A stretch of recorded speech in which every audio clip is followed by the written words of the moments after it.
উমরের আরেকটি কবর রাখা হয়েছে, হযরতে আলীর জন্য একটা কবর রাখা হয়েছে, আয়েশা সিদ্দিকা রাদিয়াল্লাহু তাআলার জন্য আর একটা কবর রাখা হয়েছে, ঈসা আলা নবিয়িনা আলাইহিস সালামের জন্য।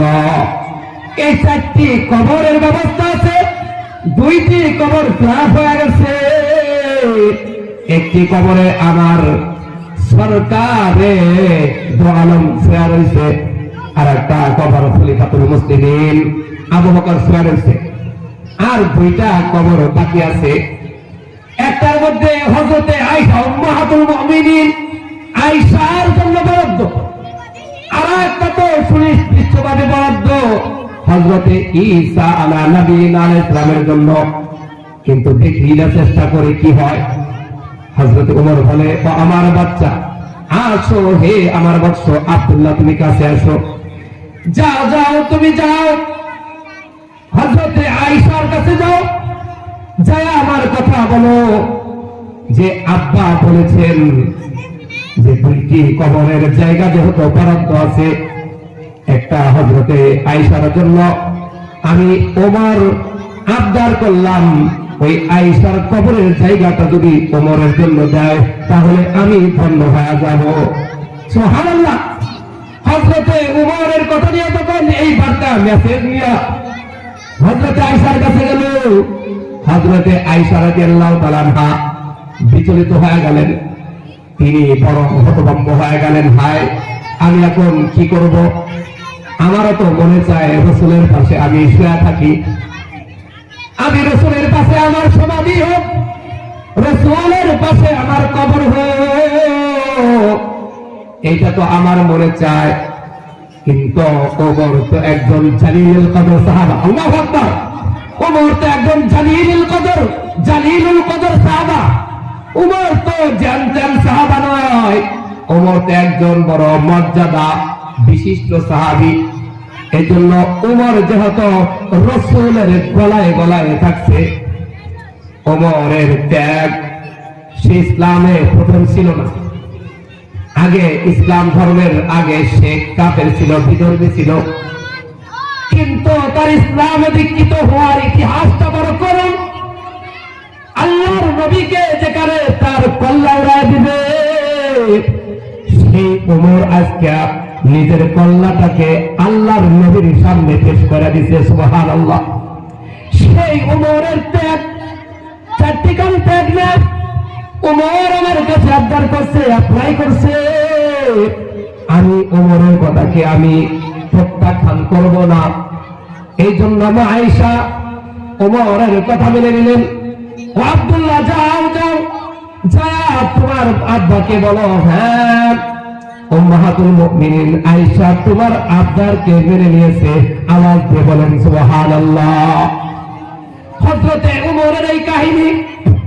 এখন আসেন, আল্লাহ তাআলা বললেন মুমিনের সিফাতের মধ্যে, বৈশিষ্ট্যের মধ্যে একটা হলো আল্লাযীনা হুম ফি সালাতিহিম খাশিউন। একটা হলো, ও আমার মুমিন বান্দারা, যখন তোমরা নামাজে দাঁড়াইয়া যাইবা,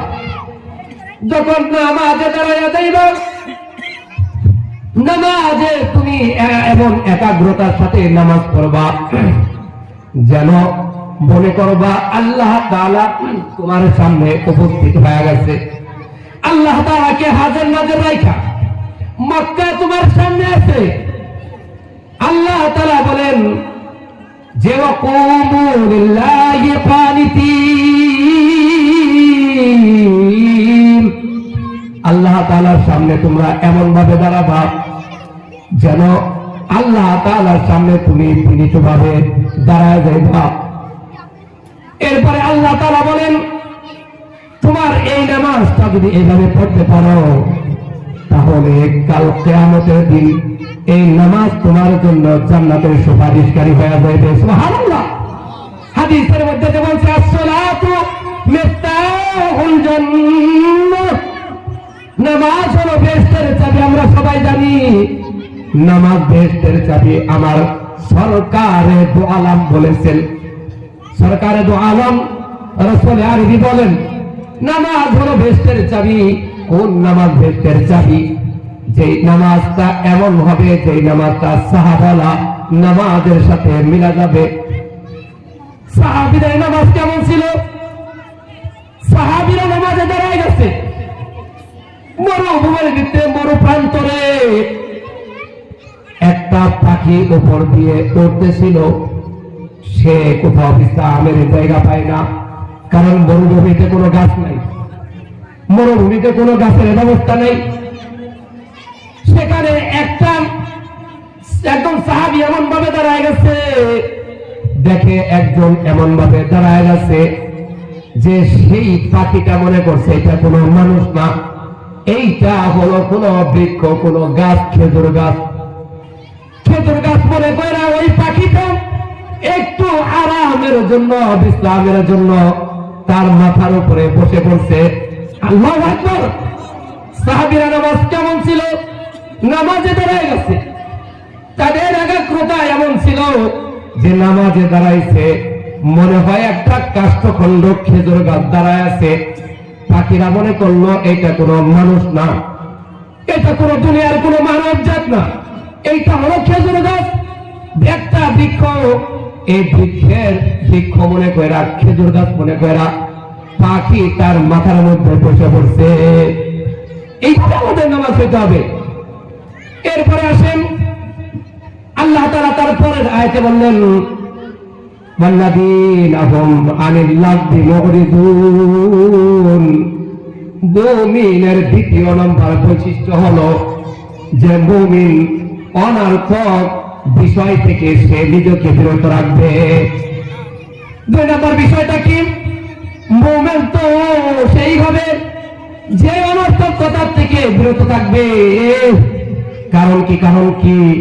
কারণ হলো জান্নাত যেহেতু মুমিনের জন্য বরাদ্দ, জান্নাতের যেহেতু অফার আল্লাহ তাআলা দিয়ে রাখছেন, এই জন্য মুমিনকে সতর্ক করে বলতেছে, ও মুমিন, তোমার এই বৈশিষ্ট্যটা অবলম্বন করা দরকার যে তুমি অনর্থক কোন বিষয়ে তুমি তোমার জবানকে তুমি খুলবা না। কারণ জান্নাত কি? জান্নাত হলো লা তাসমাউ ফিহা লাগিয়া। আল্লাহু আকবার! জান্নাতে কোনো অসার কথা বলার জায়গা না, জান্নাতে কোনো অসার কথা, জান্নাতে কোনো অনর্থক কোনো কথা বলার জায়গা না। সুতরাং মুমিন শুনে রাখো, তুমি যেহেতু জান্নাতের মেহমান হইবা, সুতরাং তোমাকে জান্নাতে এমন ভাবে যাইতে হবে যে তোমার মুখে দিয়ে অনর্থক অসার কথা বের হতে পারবে না। আল্লাহু আকবার!